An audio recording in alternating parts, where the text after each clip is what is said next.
Hello, welcome to Lisa Horton Crafts YouTube channel. My name's Claire Newcomb. Today I'm going to be stenciling with the Christmas 2024 release. It's the Winter Snowman. It's a set of layering stencils which includes the die, and we also have the 3D embossing folder. Today I'm stenciling with the aim to recreate a card by one of our other design team members, Mary Thompson. The card is there. I've already done a live on this card showing and focusing mainly on how to create the card blank there. So this video is purely just stenciling of the snowman with the aim to complete that card. You can find the live video which has been saved for that card under the Lives tab of our YouTube channel.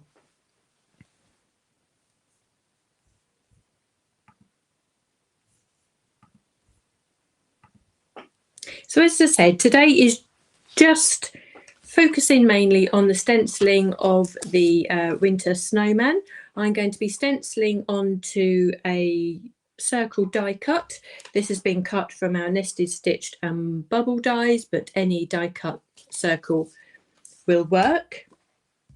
We have a set of 8 stencils in this kit, and I'm going to be positioning the stencils to fit the circle die cut here. It will mean that I probably won't emboss. I won't be able to emboss the image, but that will all become clear as the project goes on. And I'm going to take a template that I created for myself, just out of Lisa's cardstock. And I've used the EDGECUTZ essential dies. I want to create a sky and a cloud background here. So I've used one of the wavy stencils here. And I've just taken a piece of card and I've just used my die cut. I'll select the right one. And I've just used my die cut to take the corner of that piece of cardstock away.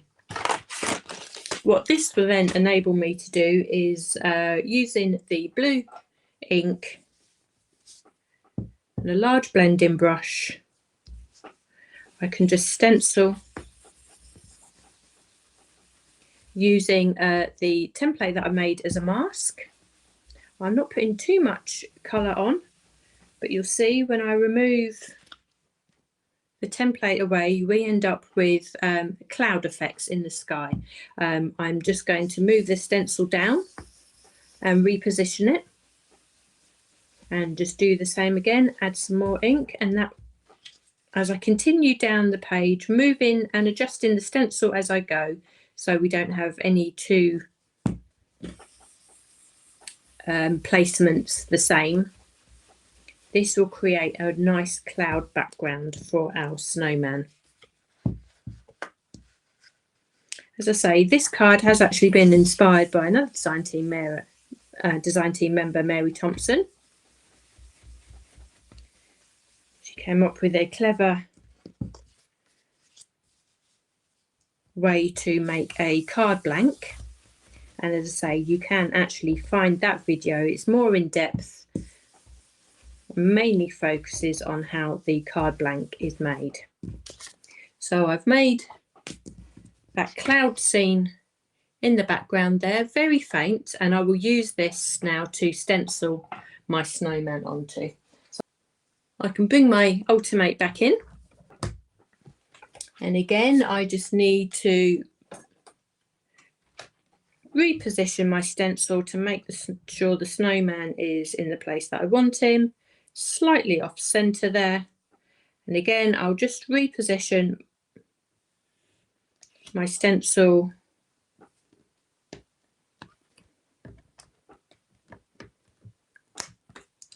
just off center there. I'm just using one of the guidelines on my tacky mat, so my circle die cut lies flat on my tacky mat, and I have that reference point just here down at number 15 on the ruler. Doesn't matter where you go, as long as you use that same reference point each time. So now I can continue stenciling with the Winter Snowman. So position stencil number 1, and you can see this is the trees. Now, because I'm stenciling onto a die cut, the die cut is wider than the A6 stencil itself. I shall show you how we can counteract that in a second. So what I'm doing initially, I'm just stenciling this first tree on the right hand side. This one goes off the page a little bit, which will give me that lovely look as if it's been placed with some thought. I'm not going to do this tree at the moment. I'm going to come back to that one a little bit later on. So that's stencil number 1. Stencil number 2, again making sure that I place the stencil down that line and keeping it square to the top of the ulti-mate. Now I can add some detail to this initial tree on the right hand side.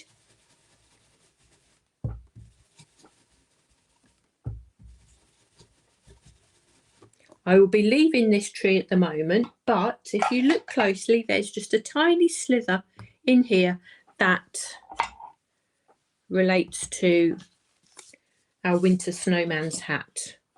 So I just want to make sure I fill that in there.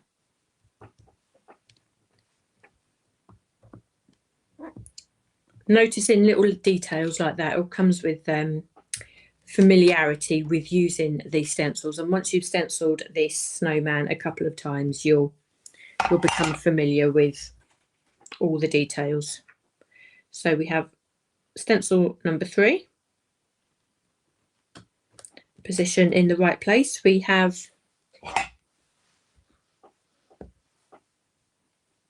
the scarf of the snowman, and I'm using rhubarb jam, and I'm going to highlight that with a little bit of sweet violet in a second. Again, I've even taken the colour inspiration from Mary's card because it was so pretty and something very different. It just proves how much fun you can have with layered stencils and the lots of different looks that you can achieve with Lisa's stencils. Now we do have a little bit of the groundwork just tipping onto our circle die cut here, so I'm just using a little bit of blue and just adding that detail as we go. Obviously, if you were stenciling onto a rectangle card or a 6x4 card for which this stencil is designed, then you would be using all the details on the stencil. So now we've come to stencil number 4, and again we see the body of the snowman here.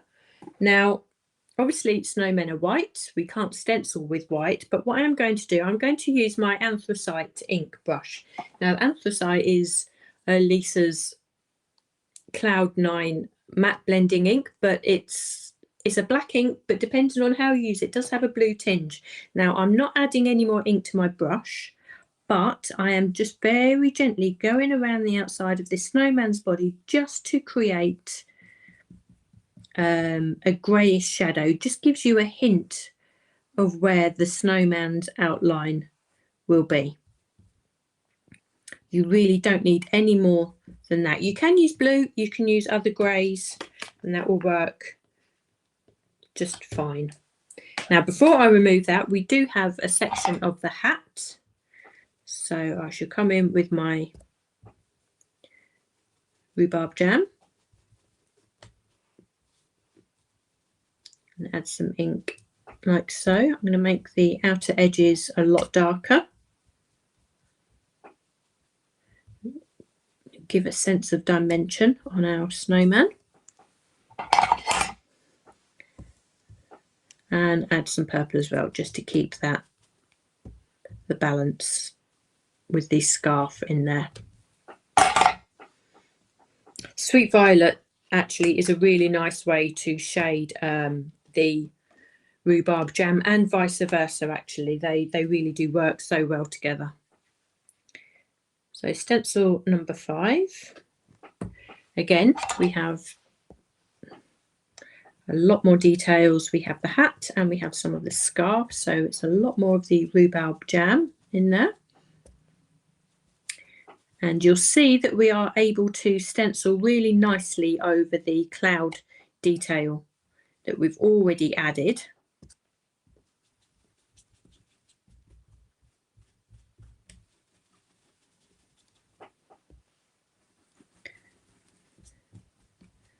We get a really nice blend of our rhubarb jam on there. Obviously, the more time you spend on this and the more sort of even circular motions you use, you get a really nice, smooth application of colour going on there. And again, we'll add our sweet violet just for a little bit of shading. It just darkens up areas of the rhubarb jam perfectly.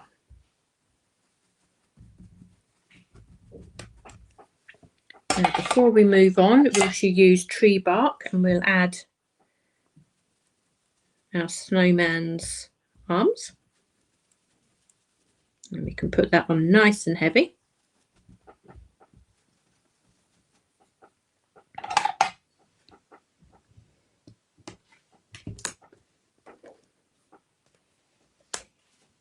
And stencil number 6, we can add snowman's bobble to his hat. I shan't put too much colour onto that. I'll just use what is on the brush and just shade that a little bit again with a little bit of sweet violet, and then add a lot more colour to this area of the scarf.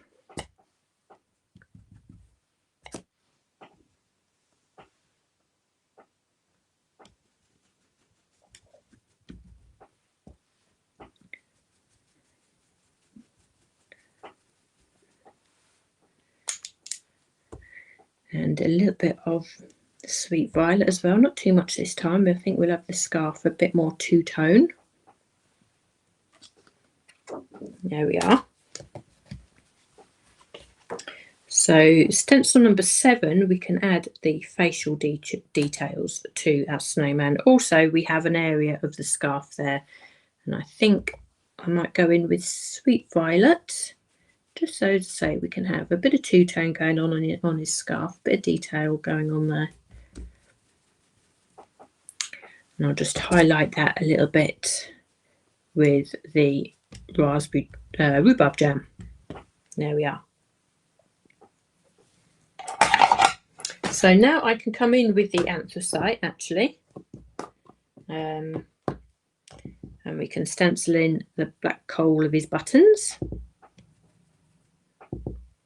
and his eyes and his mouth, of course. Give him his snowman grin there. And before we move on, I shall just use a really small stencil brush and some Rusty Nails ink, and we can add his nose. So there we have our snowman sitting on there against the sky, which gives him a really nice scene as a backdrop. So we have our last stencil, stencil number 8, and this gives us the details onto his scarf and his hat, and I'm using Rusty Nails to sit on top of this. It's a deep enough colour to sit nicely and add a nice contrast on top of the rhubarb jam and the sweet violet there. So we layer that on quite heavily.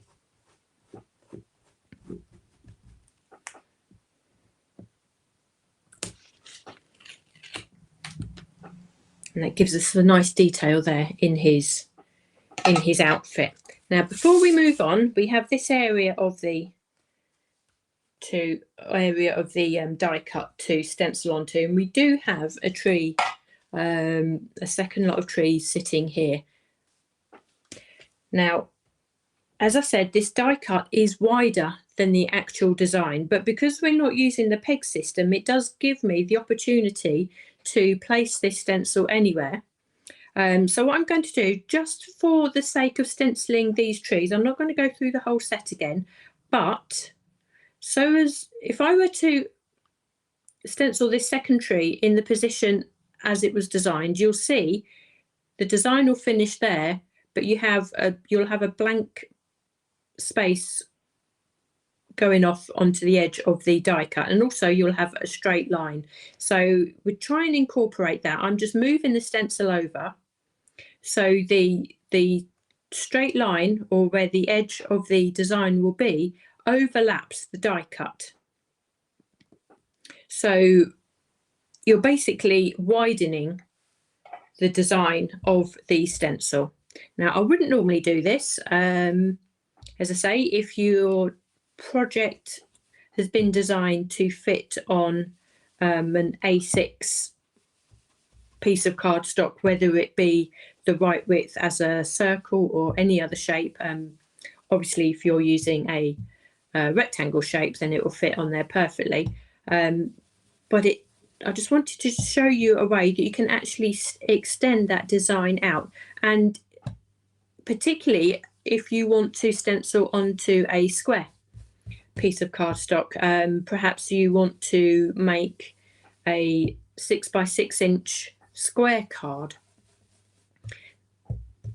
Just adopting this method and just allowing yourself to widen the design of the stencil a little bit just gives you that option. Now, not all of Lisa's stencils will give you that option, but because this tree obviously is like a separate entity, you can shift it along. So when I move this in a second, you'll see that it will fit perfectly on the circle, and so you wouldn't necessarily be any the wiser that the design was any different. So we take that away, and then we come in with the next stencil, which puts the detailing in for our tree. Now, we only need to use these two stencils. The one thing you perhaps will need to just be aware of is that there is a section at the bottom of this tree which includes the snowman arm. You can disguise that by not stenciling over that area. So I'm just using woodland moss just to stencil the details of this tree.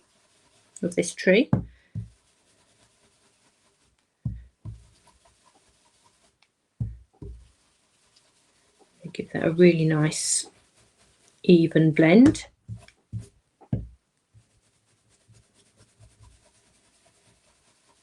But the star of this piece obviously is the winter snowman. So when you take that away, you can see that that design has been extended out. You're really none the wiser that it wasn't meant to be a lot narrower. I think that works really nicely onto a circle die cut there. Now, because we have extended the design outwards, it means that you wouldn't necessarily be able to emboss that particularly well. But for the design of the card that I'm making, I have actually stenciled and embossed already the snowman and fussy cut him out. Now, if you were to do this, it makes sense to stencil and emboss first, and then it gives you a really nice edge to be able to fussy cut out. And you can see I've done him in the same colours, so that means that I can just decoupage him on top of here. So we have got an element of embossing and dimension into this design, even though it's not the full image. But it's a really nice way to extend the use of our stencils. We like to get our money's worth from them, use them in different ways. And we've always said that just because Lisa designs something as a particular size, it doesn't always mean that you're restricted to making that size project going forward. And I think this is a great example of that. So I'm just going to add this second snowman over the top. So he's been decoupaged on there. So we have a nice amount of dimension, which would be great on top of a 6x6 card. You could use that as a topper as it is. Now, to add some more interest to this, obviously we haven't got the stenciling, the embossing involved in this, but we can add some detail. We can add some sparkle, being Christmas and all. So I'm just going to add some of Lisa's glue from a fine tip detail applicator here. So add a little bit, and I'm going to add a little bit of glue to the bottom of the snowman, and just perhaps along his scarf as well, and along the edge of his hat. We can add some sparkle to the trees over here also. If I just add the glue, now you can use your glue of choice. You can use your glitter of choice. There's an awful lot to choose from. Lisa herself has had mermaid tails. Some of you may have those still in your stash. There is certain amounts of glitter that Lisa has brought out as well, fine glitter. You can get like sequiny glitter. So I'm just going to use this to catch my tails, and it just gives you a quick glimpse into the shape of the card that I'm making there. So I'm using some mermaid tails. They've got, it's like a sequin glitter. It's got different shaped components to it, different shaped elements, and it's quite a chunky glitter, but a huge amount of reflection on there. So just put some on his hat also. Okay, so that gives us a real snowy feel. Christmas is always deserving of a little bit of glitter, don't you think? So we have our card base already made. Again, we have some glitter on that at all. And the card base, as I say, I've covered the making of that in a tutorial already. If you go to the Lives tab of Lisa's channel and look for Mary's snowman card, the thumbnail there will also show that, so it'll be easy to find. And we can add that to our card blank like so. We have a sentiment cut from one of Lisa's sets from 2023. So it's a circle sentiment stamp with a die, and we can just add that to our card like so. So this video, I just wanted to concentrate on the stenciling of the snowman there. I've reconfigured the stencil just a little bit so you can make it adaptable to any size project that you're making.